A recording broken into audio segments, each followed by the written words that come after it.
Hello and welcome to Racers Now. In this video, SD and myself are looking forward to the first Grade 1 of the UK National Hunt season, the Betfair Chase at Haydock, a week on Saturday, the 23rd of November. Leg 1 of what some traditionalists would call the Stay-in Chase Triple Crown, alongside the King George and the Gold Cup. Weather update from SD firstly. There's been no rain virtually anywhere. Cheltenham are watering this week. Others watered last week. What's going on in terms of the Haydock ground as we are about 10 days away from the big one? Well, I text Dan Cooper earlier today, and Dan tells me that Jay walked in with him today. It's good ground currently at Haydock.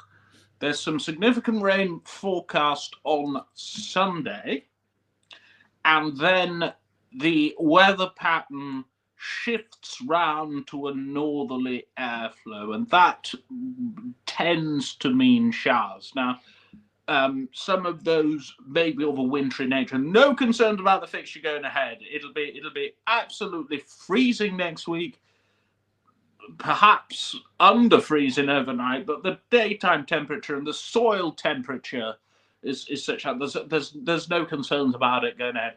So at this stage, if you were to ask me what I think the ground will be, good to soft.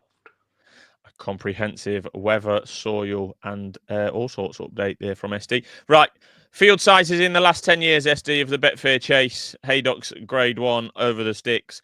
4, 5, 7, 5, 4, 5, 6, 6, 5. And you have to go back 10 years for the last time there was more than 8, and that was 9 in 2014.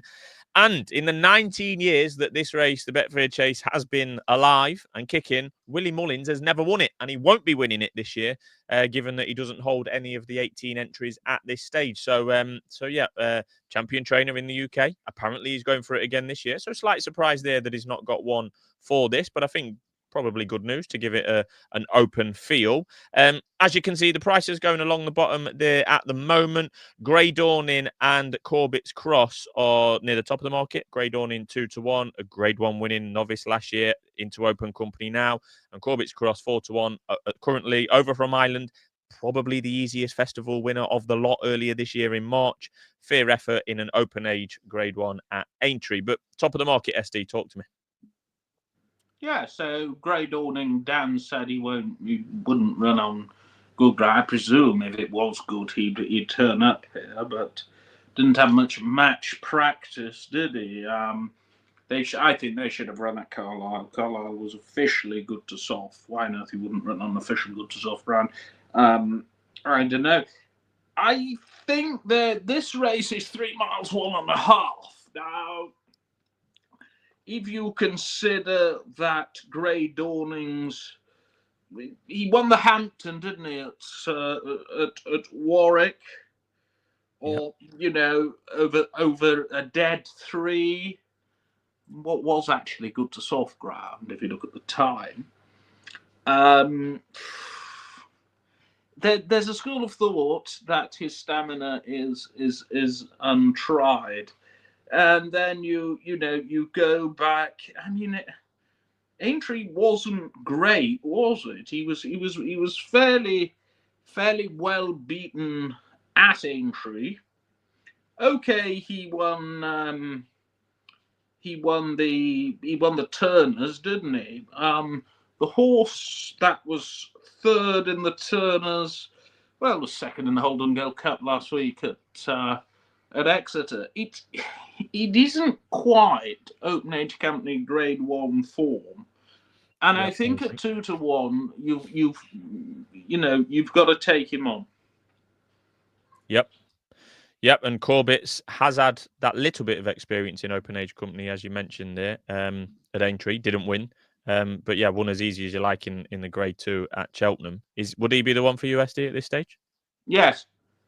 Right. Yes, the exchanges showed you the run at Wexford. I mean, he was what's the word? Easy to back. Yeah.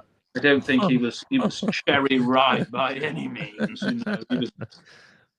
He was That was a wild Yes, day. So he was Corbett, weaker than the Archbishop of Canterbury in a scandal, wasn't he? Corbetts Cross ran at Wexford on the 28th of October, 3-runner listed race of just under 3 miles. Was overnight price of about 3 to 1, drifted all the way out to 12 or 13. Yeah. Came back in and ended up going off 4 to 1, and basically, let's be honest, didn't try to win. I think that's slightly harsh. I would just say his jumping isn't ideal. I mean, I'll put him up here, and you already alluded to, I don't think we're going to get 8 runners. You might as well just back him each way. He's going to be in the 3, and I think he's probably got the best form coming into the race. The vibes from across the Irish Sea are that he's going to come over. So it looks a very good opportunity to me. I mean, what would you Just rather imagine back? if I put Corbetts up. at 4 or Great Dawning at 2? Well, I can only imagine the comments from yourself, SD, if I put up a anti-post 4 to 1, 0.5 points each way. But I do see the angle with you're getting 3 places as we speak. We're in this game to win. Yes. Well, you're doing, and you're doing well at it. Right. Ahoy Senor is in there as third favourite. Somehow the highest rated UK-based horse in the race. He's in my head as a casual observer of this jump sphere as being one of the most unreliable horses in training. Very in and out profile, depending what mood he's in, can jump like a snooker table. Well, he's very in and out. He's usually better in the spring. I mean, Aintree first time up was pretty good. I'm not sure what the form of that race is worth when Manila Drama's winning it, and Stage Star was a bit disappointing with a lot of poles needing the run. But you've got to go back nearly 2 years since he last won the Pillar. And obviously he's a better horse than Aintree. Don't forget, he actually beat Corbetts Cross, didn't he? Off level weights. Now, I personally think Aintree in April is more of his bag than Haydock in November. He's just downright, untrustworthy, isn't he? I mean, if he was a person, he'd be Keir Starmer or Rachel Reeves. There's a couple of previous winners still in the betting, SD. Royal Pagaille won this last year, and I think was tipped up by myself, a rare winner on the jumps. Only ran once since that was in January, was pulled up. He's an old boy now. Protectorat is a pretty big price in there. He won it in 22 when 1 to 2 shot of Plutar was pulled up, so that race fell to bits. Last of 4 runners last year in the Betfair when he was 5 to 2, but it was a strange run from Protectorat. He was beat. I remember watching it with you. He was beating a circuit out, wasn't he, that day? But then he's bounced back half a shock when winning the Ryanair in March. A definite contender, but you just don't know which Royal Pagaille you're going to get. You don't know. I don't.